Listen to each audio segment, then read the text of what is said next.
1월 6일 목요일 날마다 주께로 마가복음 1장 32절부터 39절의 말씀을 가지고 함께 묵상하겠습니다. 예수님께서는 많은 병자들을 고치셨습니다. 그런 예수님의 권위 있는 치유 때문에 주변에는 수많은 사람들이 항상 모여들었을 수밖에 없었습니다. 예수님은 해가 저물어감에도 불구하고 그런 사람들에게 둘러싸여서 그들과 함께하며 치유의 사역을 행하셨습니다.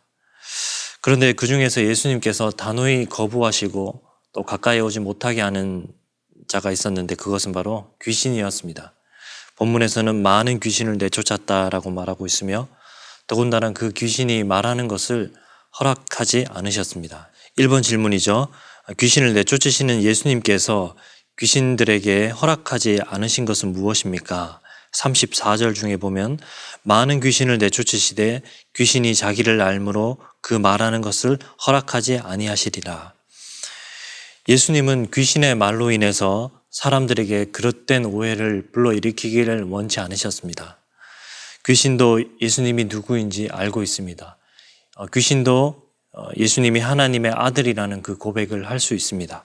실제로 그런 고백을 하기도 했습니다. 그때 예수님께서는 귀신을 꾸짖어 그 말을 하지 못하게 하셨습니다. 예수님이 못하도록 막으신 것은 단순히 그 말이 귀신의 입을 통해서 나오는 말이기 때문이 아닙니다. 예수님께서 막으신 것은 메시아이시며 하나님의 그 아들 되심이라는 그 고백이 지금의 그 상황과 이해로서 할 고백이 아니기 때문이었습니다. 섣불리 그런 말로 이 메시아에 대한 오해를 불러일으키기를 원치 않으셨기 때문입니다. 하나님의 아들 되심이 지닌 참된 성격과 권능은 십자가의 죽으심 이후로 올바로 이해될 수 있는 사건이었습니다. 그래서 같은 이유로 제자들이 예수님에게 메시아이심을 선포하는 그때에도 예수님께서는 그 고백을 막으셨죠. 마가복음 8장 30절에 보면 자기의 일을 아무에게도 말하지 말라 경고하시고 라고 말씀합니다. 예수님은 십자가를 통과하시기까지 누구도 그 메시아에 대한 섣부른 또 불완전한 또 오해 섞인 그러한 고백을 하도록 허락하지 않으셨던 것입니다. 2번 문제 보겠습니다. 예수님은 언제 어디서 기도하셨습니까? 35절 보게 되면 새벽 아직도 밝기 전에 예수께서 일어나 나가 한적한 곳으로 가사 거기서 기도하시더니 라고 말씀합니다.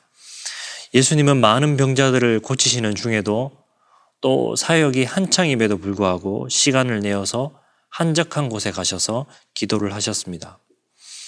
하나님 나라의 일을 성취를 위해서 기도가 얼마나 중요한 것인지 또 예수님은 그 기도의 능력을 기도의 본을 몸소 보여주셨던 것입니다. 어쩌면 예수님께서는 자신의 목적을 위해서 꾸준히 달려가는 방법을 아셨습니다. 예수님의 그 목적은 십자가이셨습니다. 십자가를 지시기까지 예수님은 그 가운데 멈추는 것과 나아가는 것 이것을 정확히 구분하시고 사역 가운데 그렇게 행하셨던 것입니다. 4번 문제 보면 병자들이 고치시고 귀신을 내쫓으시며 유명해지기 시작하신 예수님께서 아무도 없는 한적한 곳에서 기도하시는 이유에 대해서 묵상해 봅시다 라고 하는데 예수님은 나아가야 할 때와 머물러야 할 때를 정확히 분별하셨습니다. 머물러야 할 때는 예수님께서 성부 하나님과 교제, 즉 기도하셨던 것입니다. 성부 하나님과 교제하시며 하나님의 목적을 이루시도록 하나님께 아뢰고 또 그 가운데서 위로받고 또 나아갈 또 새 힘을 얻었던 것입니다. 그리고 움직여야 할 때를 충분히 자각하시고 그 치유의 현장으로 나아가셨던 것입니다. 여러분들은 어떠신가요? 멈춰야 할 때와 또 나아가야 할 때 그것을 구분하고 계십니까? 시간을 떼어서 하나님께 기도드리고 있습니까? 그렇게 하지 못하는 분들이 참 많을 거라고 생각됩니다. 하고 싶은 마음이 있어도 늘 놓치게 되는 것이 기도입니다. 어린 시절 또 혹은 우리의 신앙이 어릴 때에는 멈춰서 생각하고 또 기도하기보다는 일단 뛰는 것이 더욱 쉬울 수 있습니다. 내가 뛰면 내 힘으로 다 해결할 수 있을 것 같기 때문입니다.